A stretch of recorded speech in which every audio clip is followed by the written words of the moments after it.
Okay. The not fun one is you mentioned that there is a lot of apprehension in the plural community when it comes to fusion or integration, where there may be a lack of acceptance in the wider plural community when it comes to seeking those options.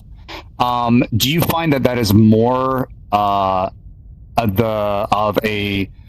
I guess, a sense of destroying what makes someone unique, or perhaps a sense of identity, which I know that a lot of us here use as our own labels, regardless of what label you have. But I guess I'm asking, I guess more specifically, why do you think that is? Why do you think there is that kind of pushback?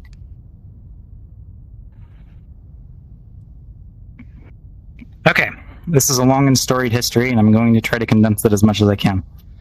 Prior to the DSM-5, we're going back to the medical system, the only treatment that they had for plural people was kind of akin to conversion therapy.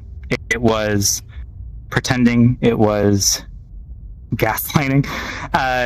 There was a lot, and they called it integration, where everyone becomes one, or more commonly, you kill the rest of your alters, which is not something you can actually do because reasons. But for a long time, plural folks had the stigma around them where because they are plural, they are wrong. It's not dissimilar from other communities who are marginalized, where the idea is don't be that. So that carries forward really heavily. In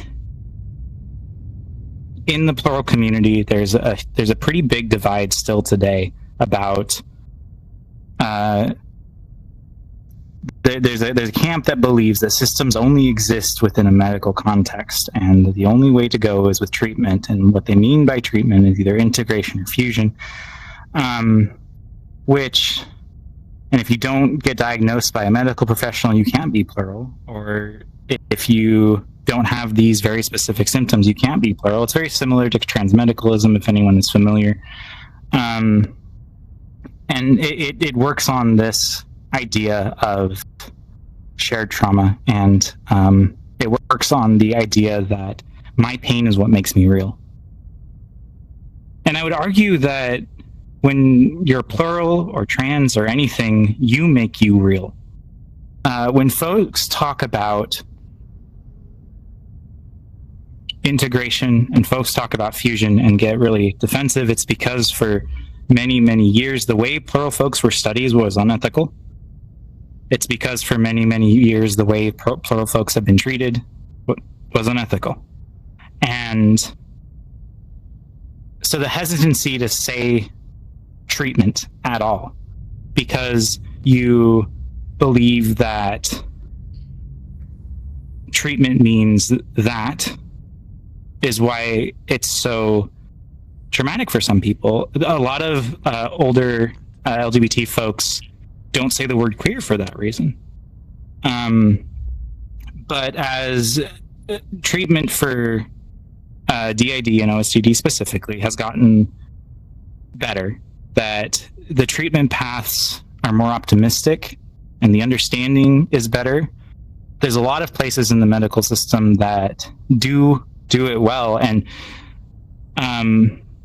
the general idea within the plural community is that if you fuse, you're losing people. Or, I rely on this headmate for X, I could not stand if they were gone. That's not what happens.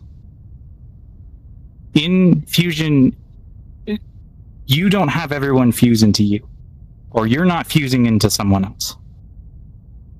You're creating something together. You're doing the thing in the everyone starts plural theory. You're doing the thing that most brains would do at the age of like 7 or 8. And you're not absorbing, you're just becoming with a collective. That's what fusion is. And so when people talk about hesitancy with fusion, that's what they mean. And usually when they talk about hesitancy with integration, they think integration is fusion. Integration just means we work together. I am not that way. I have plenty of DID symptoms still. I'm still working on it through therapy. I would not call us integrated. But if we were, this talk would have stayed the same.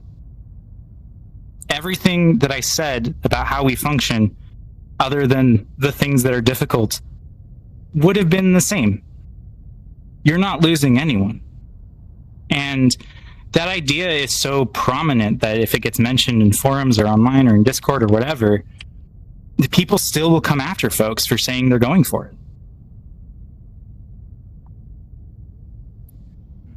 That's what causes the divide. Is a misunderstanding and the medical system's previous just hatred of disability and hatred of different.